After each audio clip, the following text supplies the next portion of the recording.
Idú si svetom, kráčajú po uliciach, po betóne, zemi, nehnoji či skale. Chvália sa, čo v rukách mali po paliciach.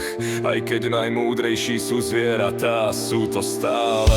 Atom štiepia, no množia sa jak králiky. Technika budúcnosti, strach pred neznámym. Síce len málo chlpov majú tieto balíky, no nevedia rozoznať medzi jednoduchým a správnym. Lenže správne je čo? To, čo niekto ich naučil, alebo to, čo povedia.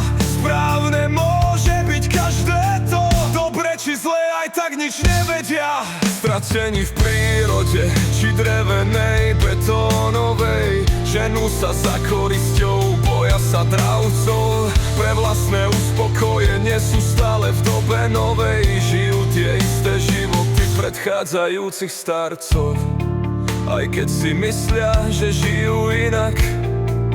Čo nás delí od zvierat? Len rozum a vôľa slobodná. Ináč sme ako voda v sieti priehrad, čo sa pretrhnú, keď nie je voda vhodná. No tá pretečie a nové priehrady zadržia vodu novú. No len dovtedy, pokiaľ nerobí škodu. Jednoduché cicavce, čo v montovniach dokola súčiastky skladajú. Pár smelých dravcov, strach s nimi svetu vládne. Málo výnimiek, ktoré múdre súno hľadujú.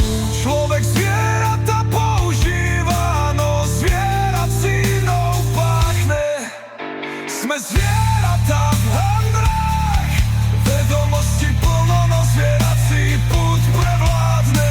Uväznení v pravdách a moderných státach, ľudský rod to zo zvierat dotiahol najďalej, no určite neslávne.